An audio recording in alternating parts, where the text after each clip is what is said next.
Premiere, World premiere, premiere, premiere. What? Hey, what was that? That was access granted, BT. Yo, ladies and gentlemen, we're back live. WCW Hog Wild from Sturgis. Yeah, it's Trani Schiavone, Trani Schiavone, Trani Schiavone. You feel me? And Grammy, the brain, Grammy. Hey, Yo, it's the Public Enemies, Public Party, 2/3 back for the SmackDown Live recap. And yeah, gang members, and gang members. yo, we had more King of the Ring action tonight. As you see, I got my, I got a, what that say? Gram Okay. slam, gram. Yeah, Grand Slam. You know what I'm saying? Bailey, the Grand Slam champion, SmackDown Live recap. We out here. Welcome to the public party. You know? It's about that time. Graham, how you feeling today, man? I'm feeling cool, man. I'm feeling cool. Today was a day, so that was alright, I guess. And then came home, watched some wrestling and a little bit of Young Thug on Title. So there we go. He was on Title? Yeah, you got an interview going on Title right now. We'll talk about that after SmackDown. We'll get into that a little later. Yeah, I don't know if you need login info, but I got you. Listen, we got more King of the Ring. We got Bailey versus Lacey Evans. Huh? We got Roman Reigns. Is he gonna apologize? Is he? Did he? We'll let you know right now. First, we're gonna kick it off. The opening match of the night. Buddy Murphy and Ali. Yeah, we just go ahead and start off with a banger. We knew this was gonna be nice, though. Oh man, we knew this was gonna be nice. Every time, it's a treat when players meet, and they big time. It is a treat when players meet. You feel big time players. Yeah. Jesus. Yeah, this match was all kinds of nostalgia, 205 Live nostalgia. Buddy Murphy, unfortunately, was defeated by Ali, 450, to advance to the next round of the King of the Ring tournament. I'm a little sad about this. Man. Yeah, but I think they're doing really good with this tournament, man, because you really just don't know what's gonna happen, who's advancing, or you know what.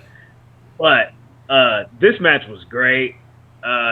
Started off with a little handshake, you know what I'm saying, little sportsmanship, if you will, you know what I'm saying. What did they say in Ring of Honor when they shake hands first? It's the whatever. It's they call it something. I don't know. Who knows? I can't remember, but they call it something. Anyways, that's neither here nor there. But so a little bit of sportsmanship to start this match off. Immediately it gets hot, bro. Buddy Murphy literally picking Ali up by his torso and chucking him over the rope. That was hard. And then Ali did this tilt-a-whirl DDT on Buddy Murphy as Murphy was tied up in the ropes. Right there, I know you said that you missed a few minutes, so I don't know if you saw this, but bruh, that shit was crazy. When Randy Orton does the DDT through the middle rope, it was yo, tilt-a-whirl DDT, bam, got you, out of there. I'm like, this dude is wild. Both of these dudes is crazy. This was a great match. This is a dope-ass way to start off SmackDown, and I like it, brother. Is it the Code of Honor? Is that what it's called? There we go. There you go. Code of Honor. There you go. Yeah, there we go. Yeah, this match was good. Ali advances. I believe he's going to be facing Andrade in the second round. So we gonna see about that. Backstage. Wait, is he facing Andrade or Andrade and Chad Gable next? Oh, yeah, that's right. It's Andrade and Chad Gable. You're right. Yeah, Andrade and Gable Ali next. facing? Oh, And then Elias. Elias. That's right. I Elias. forgot about Elias. Hey. I forgot. See, Mr. 24/7. I forgot he was even in the tournament. Damn, he beat KO. Damn. All the brackets busted. Yep. Anyways, The Miz. The Miz. He challenges. Mm-hmm. He challenges. Why? I'm just gonna say this. Why? When is Miz gonna go from here back up here? Like just when is that gonna happen? It's not time. You said it's not time? Not time. You want to know what wasn't time? WrestleMania 27. That wasn't time. I believe in that now. It wasn't. He would be so much better now. He's so much better now. Oh man, he would be. I mean, just money all around. And I mean, right now I feel like he'd still be good, but I feel like now he's declining a little bit. Like I do. Yep. He's not as entertaining anymore. When the shit happened on Talking Smack with Daniel Bryan, that's when he should have took. That was the money fight right there. Miz and Bryan, World Championship, WrestleMania. But hey, we got the greatest WWE champion of all time, so I'm not complaining. But the Miz comes out to the ring. Either. And look, man, I don't want to see Miz in another Intercontinental Championship picture. Because I feel like it's old. It's just old. Like, I'd rather see Chad Gable in an Intercontinental title picture or Ali. Yeah. Ali, maybe. Wait, I'm looking. Hold on, I'm looking for that feud. Graham, tell me where that's at. Where that at? Rapper, man. I mean, 'cause that was like done with the quickness. So, yeah, The Miz and Sami Zayn get into it.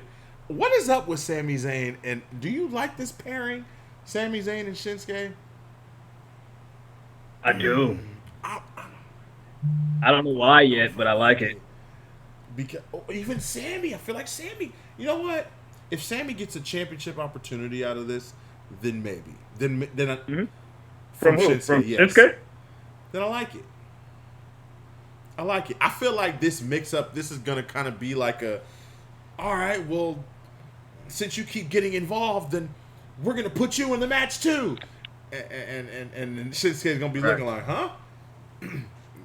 All right, now, it's my title. Right. And then, I don't know. I just wish they would be a little creative from that aspect. Like, if you're going to pair another superstar who everybody always looks to and goes, man, I wish they would use this person good or use this person the right way. I think, start being a little more creative in terms of that. But I see a Miz Intercontinental Championship reign coming very soon. The Miz and Sami Zayn exchange words. Miz starts to go after Sami Zayn, and Shinsuke comes from behind. And Sammy's narrating the whole thing. Yeah, what was Abraham Washington?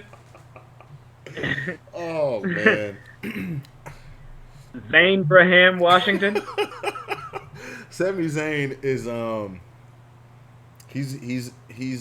he's good, but I feel like if they don't capitalize on how good he is now, they're just gonna go down, and he's just gonna go down. This is people are gonna forget about him. People are gonna turn on him. You know how that starts. People start to turn on you. People don't care about you anymore. You know, and then when it's too late, it's like, oh, look, Sammy's in the championship match. But then they're just like, no, we want so-and-so now.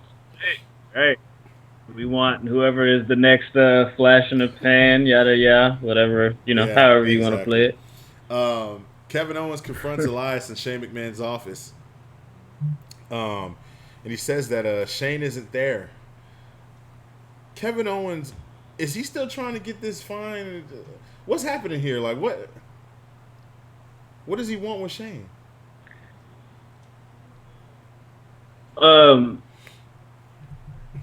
He doesn't really have another story. Shane said no. I'm not gonna lift the fine. So, with that said, I'm gonna beat you up, dog. I see KO versus Shane McMahon, Hell in a Cell written all over this. Do you not see that? This is exactly where this is going. I don't want to see another Hell in a Cell match unless someone gets thrown off the top of the cage like Mick Foley. Maybe that's what's going to happen. Maybe that's what's going to happen. Match. Well, remember Shane jumped off and Sami Zayn pulled KO off last year. This was last year? No, this was 2 years ago, right? I think it was last year. Was this last year? Yeah, because that was, yeah. It was last year. Yeah. Here we go. Wait, they were in a Hell in a Cell match? Oh, yeah. We didn't want to see that again. The roles were reversed, though. KO was the heel. Shane face. This is when Sami Zayn turned heel. So does this make sense then? We're gonna run it back. Rematch. Blood feud. This time it's personal. All right, listen. Only way I'm accepting that is if Sami Zayn throws Shane McMahon off the top. It's got to be the opening match. Shane's got to be thrown off right before the bell rings. I don't care. He got to be thrown off. Crowd's got to go nuts. They got to come out there. Shane's got to be taken away in a stretcher, and then that's it, right? Make us think. That means that they have to. That means that they have to brawl first before the bell rings, and get up to the cage. So this is going to be like a 2.5, 3 minute brawl to the top of the cage, and then no match. Maybe later on, or maybe if Shane gets thrown off the cage, there is no match. There's no match. What if he gets thrown off? He gets medical attention. Maybe Kevin Owens. You'd have to do that right away, though. I don't know. We'll see. We'll get there when we get there. Hell in a Cell is the next pay-per-view after Clash of Champions. So we'll see. Bayley. Shout out to Bayley. You know, Graham Slam champ. I was out there in the bay. Bayley versus Lacey Evans. This is the first time we've seen Lacey since Extreme Rules. Yeah. And she lost. You're right. That was a good match, though. I think people need to give Lacey credit, man. She's not that bad. She's not the greatest. She's not Charlotte. No. She's not the queen. Definitely not. But she's decent, though. But she's not Billie bad. Kay. She's not horrible. She's not Peyton Royce. Look, I like them a lot better than I like Lacey, so don't don't push it here, okay? Look, man, I like them too. I'm just saying for the viewers and listeners out there who may have an issue with the Iconics and Dana Brooke and Ember Moon and all these other girls that just you know every time they put them up there against, it's like if you don't want Charlotte to be in the main event, get behind the people that they actually put against Bayley and Becky. Get behind them. That's all I'm saying. But this was a pretty good match. Bayley picks up the victory with a driving elbow drop. Bayley is very awkward to me when she wears the Randy Savage NWO themed jacket. It's black and white, right? But nothing else on her is black and white. Like, she just wears the black and white jacket, but then she wears like purple and green and teal and orange and red and violet. Yeah, bro. You know, like your mom used to tell you, black go with everything. But my whole thing was black and white don't. Like, if you got some black forces, right, that go with everything. But if you get the black forces with the white trim and the white Nike sign, you can't put that with red. Oh, man. But, yeah, Bayley looking strong. Okay. That's why I repped her today. I knew she was going to win. Holla. She looking strong, man. This match was a McGangbang. Yo, if it's this match was a McGangbang, man. You know the McChicken and the McDouble together. You know, Big Mac sauce. Oh my god. Yo. Cancel culture.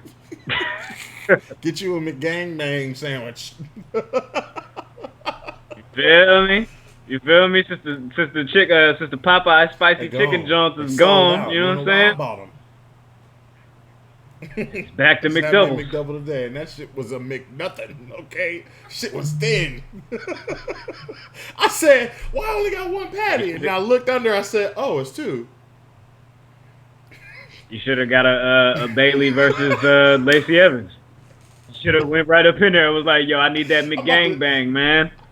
I need that Bayley Lacey. I need that Lacey Bayley." I'm gonna pull up and be like, "Yo, let me get the Bayley and Lacey, the McGangbang. Excuse me, McGangbang." Right. We don't call it that here, sir. Okay, what you call it then? Yo, Randy Orton versus Big E. This was okay. Whoa. So I just realized we skipped the opening segment. So to bring people up to speed before we get into this match and let you know why this match was happening, of course, the greatest WWE champion of all time, Kofi Jamiroquai Kingston, came out and told y'all, "Yo, this is personal now." Randy made it personal. I thought it was personal from the fact that the history that they had, but now it's personal. So he said, "Yo, it's official. Me and Randy Orton live, running it back." He actually said, "We finna run it back." At Clash of the Champions for the WWE Championship, Kofi versus Randy. And,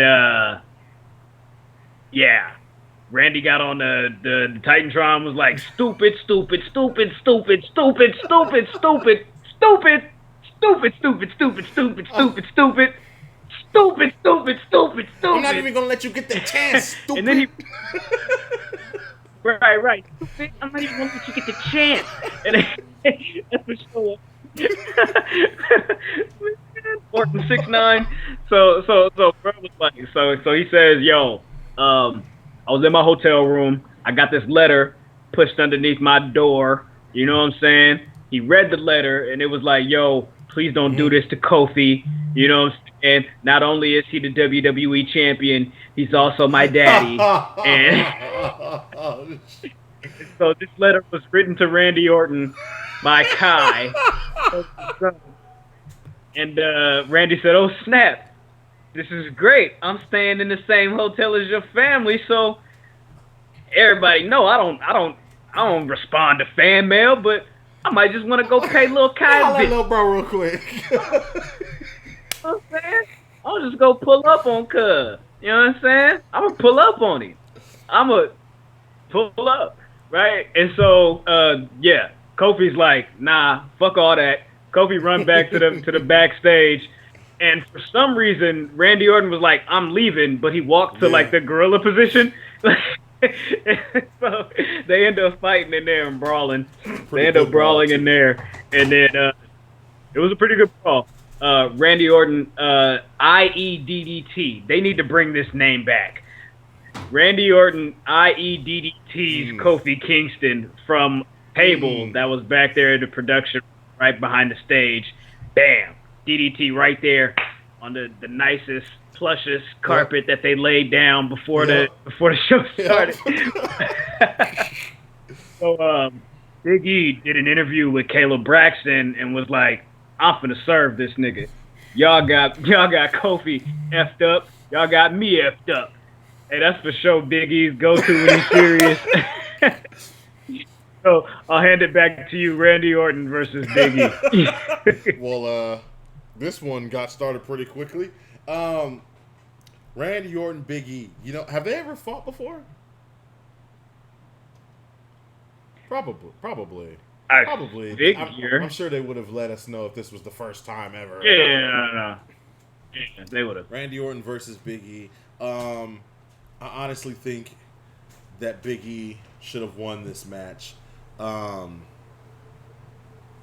know, kind of like maybe win like in a way like what would you call it? I don't know. I'm into the like outsmarting your opponent type of deal. Getting the better of like the situation. Like, okay, his mind's on Kofi. He's emotional, right? Just like Kofi. Kofi's mind's on Randy. If he got into a match and lost, I wouldn't be mad. Like, I would understand. Your mind, you're not focused on anything or anybody else right now. But Randy Orton, which is another reason why Kofi better watch out, because he could lose his title that way too. You know, when you in a title match and you worry and emotions are going, you bound to lose your title because you're not focused on what you need to do to keep that title. You're just emotional and you're just out there just going off emotions, making mistakes. You know? So I feel like going back to the match, Big E could have and probably should have gotten the victory over Randy Orton, but we didn't get that. The Revival said, STRKO. Now, see, I love this. I would like this if this was like a permanent thing. Like if this was a solid, like real stable, kind of like Legacy. I was a big Legacy fan. Shout out to Cody. King of South. But I was a big Legacy fan. I thought Randy was just the most slithered. He was the closest thing to Triple H to me back then when he was a part of Legacy, right? So I'm digging the Revival.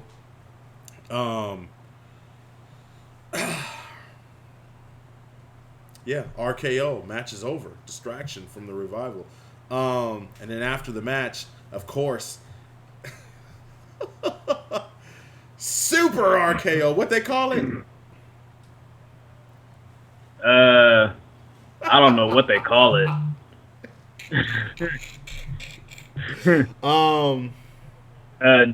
Jizzle called it the 3KO. That's kind of hard. 3KO? Okay. Oh.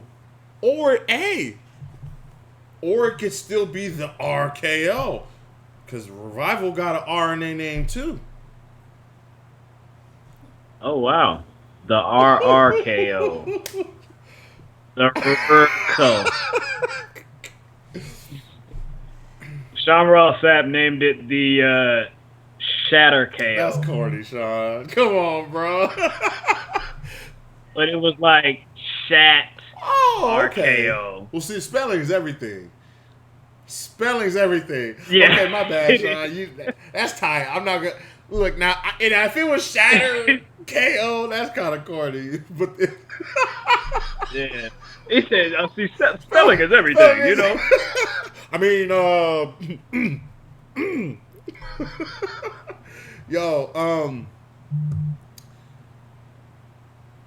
What do you think about what happened with the 24/7 title and Fox and Rob Stone and all that? Everybody involved in that. What do you think about that? Love it. Love it. Seems like Fox is going all in on this deal. So if we get Dub, if this title changes hands on Sunday Night Football, yo, up in the announce booth, you feel me? Can you imagine? So if Troy Aikman, can you imagine? If Joe Buck becomes the 24/7 champion, dog. Yo, can you imagine Chris Carter? Bro.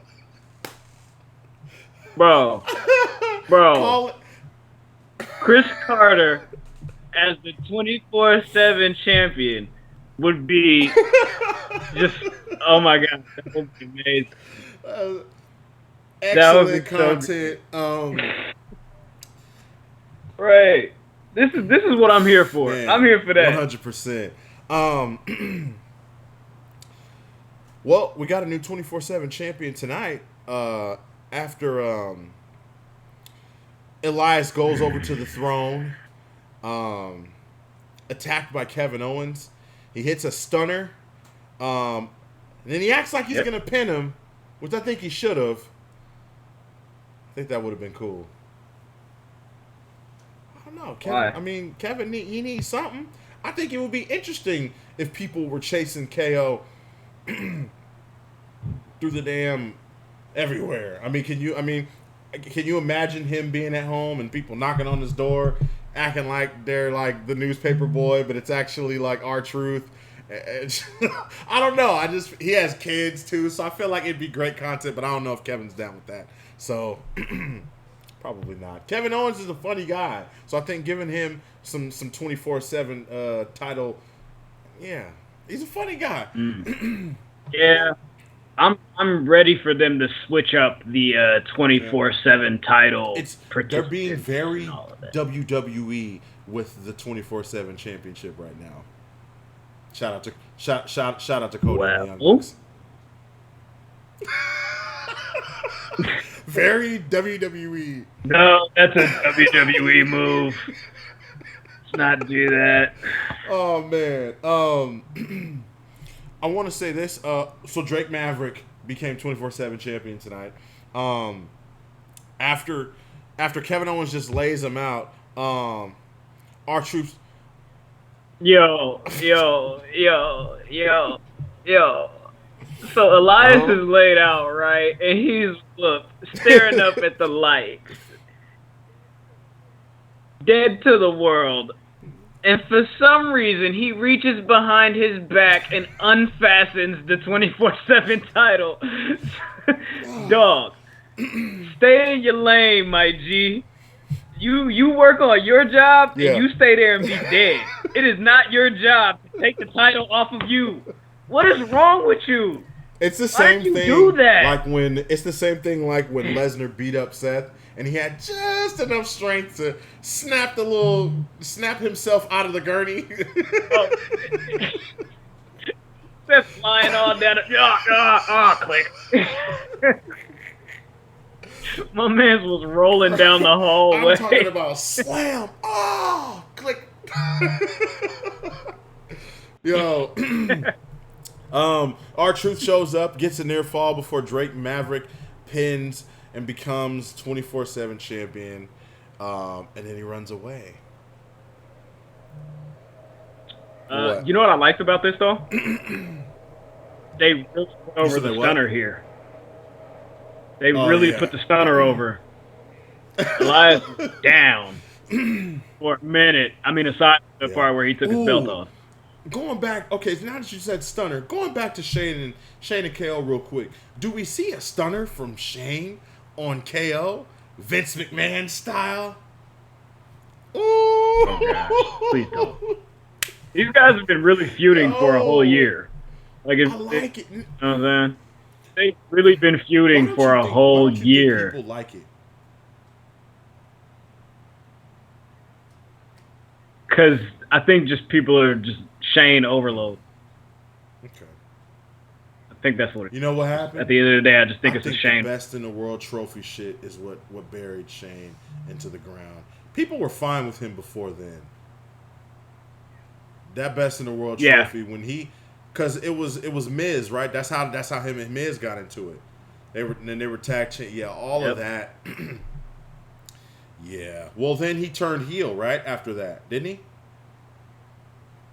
Yeah. Before? Well, he turned heel at like Fastlane.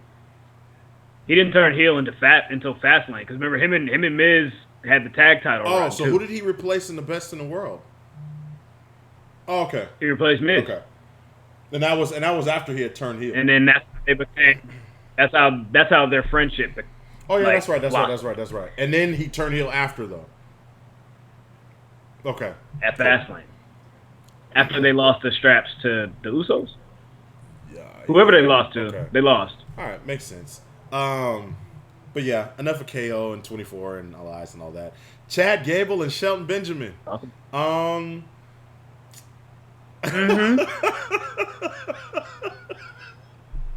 I did not like this finish. Was it the finish or the match that I think people were expecting to see?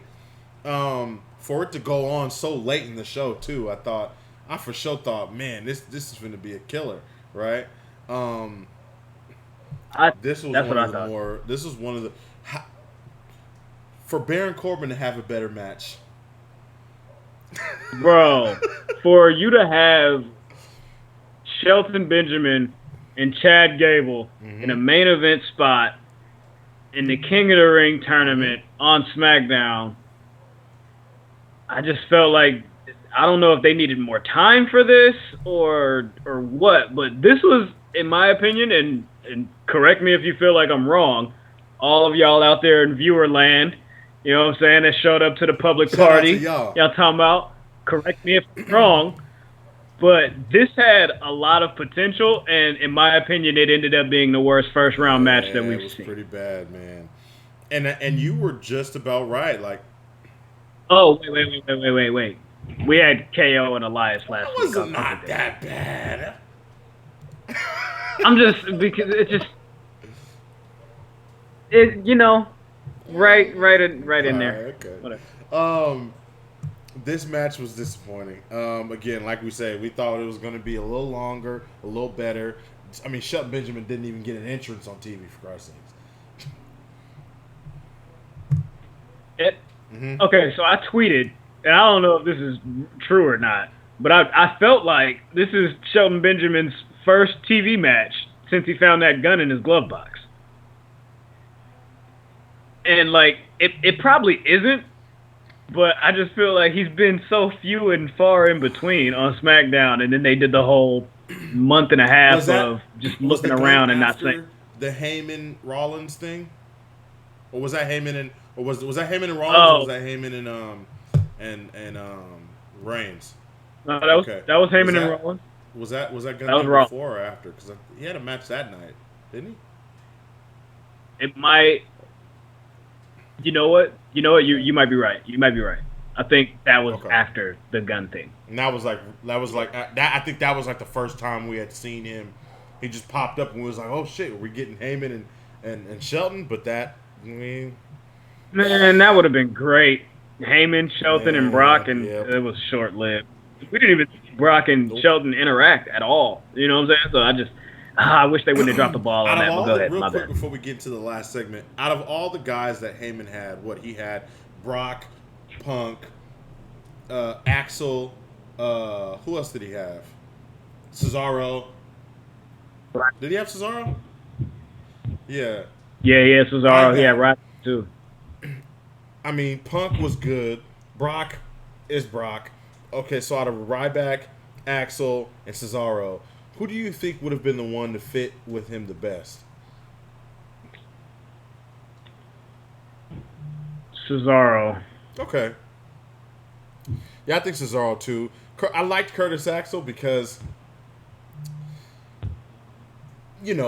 hinting and, when he won the IC title and all that, it just worked for me, right?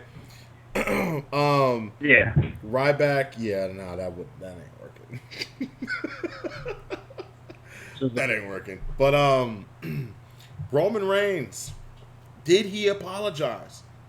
He comes out to the ring, and you were right, by the way. I think you said it last night on the Raw recap that this segment was going to be take up most of the time on the show, and it kind of felt like it did that. They just did it like sporadically throughout. They could have did this whole thing in the beginning of the show. It did not have to wait to the end. Gable and we didn't learn anything new at all. No. Like nothing happened. Okay, so Roman shows a video, and you can clearly see Rowan being there. Now I can't. I'm mad that I didn't pay attention before.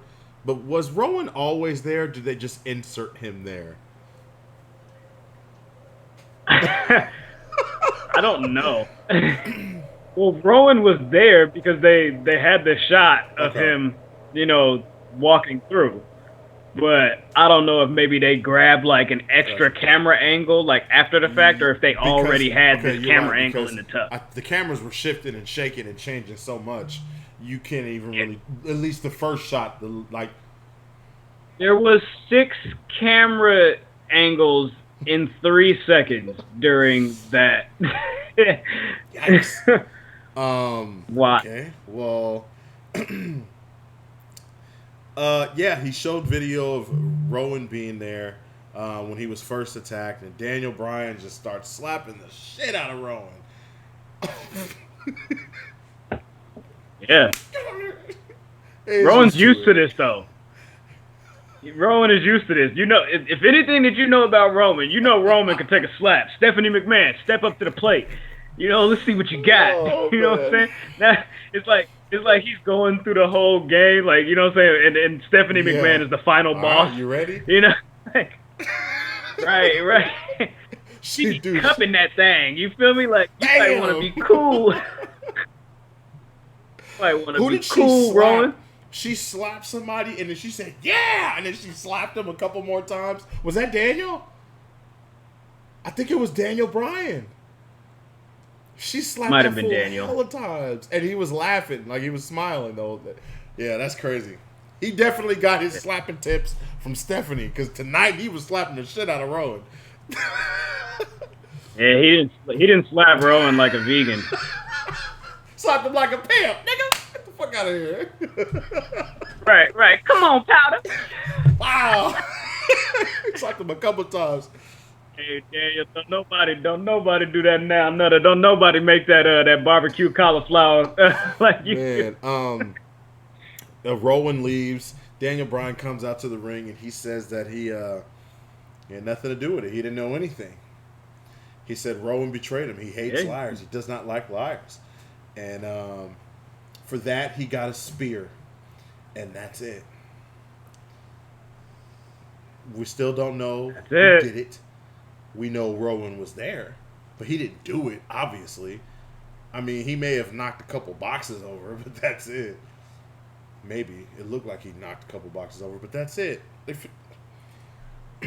But it kind of looked like he was knocking boxes over so he could get through. Right. It wasn't looking like he was like, oh, this in the way. Like, oh shit, my bad, y'all. And I mean, it's not out of the ordinary that you see a WWE superstar walking backstage with a hoodie on, with his hood up. I mean, he is bald. It's cold back there, I'm sure. So, man, I'm saying, dog, all he was missing was, all right, no, don't do it. Don't do it. Don't do it. And that was it. I mean, that was a pretty poor way to end SmackDown. I feel like SmackDown's been on a roll lately. I feel like both Raw and SmackDown have been on kind of a little roll, like a effort streak. Not everything's gonna be perfect. I feel like they're making an effort to string stories and weave them throughout the show, which is good. I feel like, with time, they'll they'll get better and be able to kind of really formulate how they're going to be able to do that going forward. But that's if they continue to do it, first of all. But it has been pretty good as far as the story. Well, they formatted the shows well, as far as, like I said, weaving storylines from the beginning to the end of the show. Now we just need to work on the writing and the content, just a little bit, and give me something, and try man. Not to be so repetitive. I feel like they've gotten a lot more fluid, and they've done very well with the commercial break thing. That's something I don't think people are giving them credit for. We've seen lesser 2 out of 3 falls matches. I mean, and maybe we still see like the turmoils and stuff, but it's more fluid. Like, it's more natural. It's not like obvious that, okay, they're going to commercial break here. Unless you really paying attention, nerds out there, you really paying attention. Oh my God, this is just so they can go to commercial. Like, dog, they have to take a commercial. Like, hey, what do you want them to do? You bitch ass nigga. Oh man, but yeah, that's SmackDown Live for tonight. Before we get out of here, though, I got a question for you. It's being pushed around Twitter. The Fiend, Bray Wyatt, is advertised for a Universal title match at Hell in a Cell, and the Golden One Center, which is the arena that Hell in a Cell is going to be held in, put it on their Twitter that he is going to either face Seth Rollins or Braun Strowman. My question is, 1, what do you think about that? And 2, is this good that venues and advertisers and people like just give away the matches like this? No, but venues and advertisers are like, yo, y'all want to sell some tickets? We gonna help. We seen what happened last time y'all came to the Golden One Center.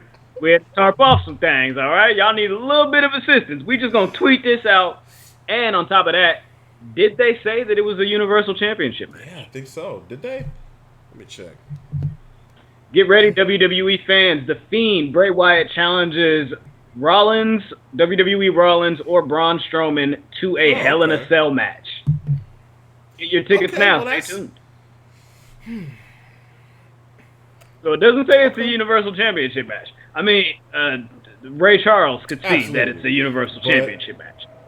But they're not giving it all away now. Okay. Now, for my opinion, I don't want this. I don't want this. I feel like they've been doing great with The Fiend. They've been doing really, really good with, like, slow burning this story and, rolling it out, in blocks and phases. And for them to spend 5 months building this character to build to one match, and then all of a sudden, boom, hot shot, go straight to the title, main event picture, da-da-da-da, like, yo, I want y'all to continue building. I don't think that it's, I don't know what their plan is, of course, but I just don't think it's time for The Fiend to go right to Isn't that the what Universal they did title. with The Undertaker, though, when he debuted? Didn't they kind of just put the title on him at one point? Like in the very beginning? Yeah. Yeah, how long was his first reign? But neither was Bray's true, WWE title run either. That's true. Like a couple but weeks. let me hear me out with this. I mean, I think it would make sense. Seth has the relation to the Shield. They've got history there, and so does Bray and Braun. They also have history there. Maybe Bray's got some twisted thing going on where I don't know. But I understand what you're saying. It's a little too early. He's got to have at least a few more matches before. I think he needs a dope ass Hell in a Cell match with somebody else before he goes straight into a title match. Dope ass Hell in a Cell match with, like, I don't know, Kevin Owens or something. I don't know. Or maybe he attacks somebody. Maybe he attacks whoever the King of the Ring is. Can you imagine that? I like Whoever that. the King of the Ring is, they're having their celebration, and then Bray just lays them out. People would hate that. I think. I could. Oh, they're getting ready to give their Stone Cold-esque statement or promo, and the lights just go out, and the Fiend comes, and he mandible claw, night. the only way people aren't gonna hate that is, I mean, people are gonna like it, but people are gonna hate on it. The only way they're not gonna hate on it is if the winner of the King of the Ring is Ricochet or Cedric Alexander, because they're black. That's damn true, though, man. You're right. You're right. They don't give a damn about us, Graham. All I wanna say is that they don't really care about us.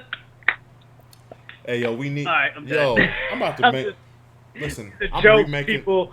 When you come to the public party, you getting these jokes, all right? Hey, I'm remaking my bracket tonight, and it's gonna be somebody black in there. I'm gonna tell you that much. Yo, but thank everyone for joining us tonight. We got a lot going on this weekend. We got Takeover UK, Cardiff, and I know y'all ready for this one. AEW, All Out. Is this what you've been waiting for? Huh? Right. Yeah, SmackDown was whatever. They're gonna have some of those though, you know. And I think that's what people need to get back to realizing, that every Raw and SmackDown in the Attitude Era was not fire. Like, there was some SmackDowns and some Raws on there that I mean, you ain't juiced that the Oddities is fighting LOD. I mean, that's what you got back then. Tonka, Kai and Tai versus Val Venus. That now, today, that's Lucha House Party versus anybody else. I mean, basically. Right. But make sure you guys follow the show at The Enemies POD on Twitter and Instagram. Make sure you guys visit publicenemiespodcast.com and subscribe to wherever you listen to your podcast. New episodes of the flagship show every Thursday. Google Play, Apple Podcasts, anywhere. Stitcher, anywhere you listen to your podcast, you're damn good there. Make sure you subscribe right here on YouTube if that's where you're watching. If you're not watching on YouTube, if you're watching on Twitter or whatever, make sure you head over to youtube.com/Public Enemies Podcast and hit the subscribe button. Hit the little bell so that you know whenever we go live. We're here every Monday and Tuesday, with the exception of some days. You know, we have players fuck up. But communication is key, so we will let you know if we won't be here. But we will be here this weekend. Graham, tell them where we're going to be. Tell them where we're going to be. Oh, we're going to be right here, youtube.com/Public Enemies Podcast, or you could just go ahead, live and direct, publicenemiespodcast.com. But we'll be right here, live and direct, right after All Out on Saturday. We talking Come All join Out. us. We talking NXT. We talking everything. Because Saturday, after All Out, we will have a brand new Public Enemy number. That's gonna be me. 1. That's why I'm wearing the Graham Slam. Okay? Because it's gonna be me. I ain't going down like that. Are we doing? Is this counting for Cardiff and for All Out, or just All Out? I guess we need to talk about that if we're gonna do Cardiff. We'll ask CJ. Make sure you. We gotta talk to the current Public Enemy number 1 to see how he feels about it. But yes, indeed, we will be here directly after All Out, and we will talk All Out and a little bit of Takeover. It's gonna be fun. Make sure you're here. Like I said, subscribe, hit the bell so that you know.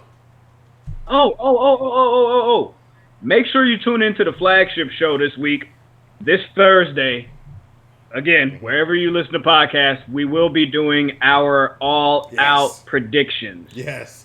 Got it? Get it? And you ain't Got gonna it? want to miss that one. Good. Okay.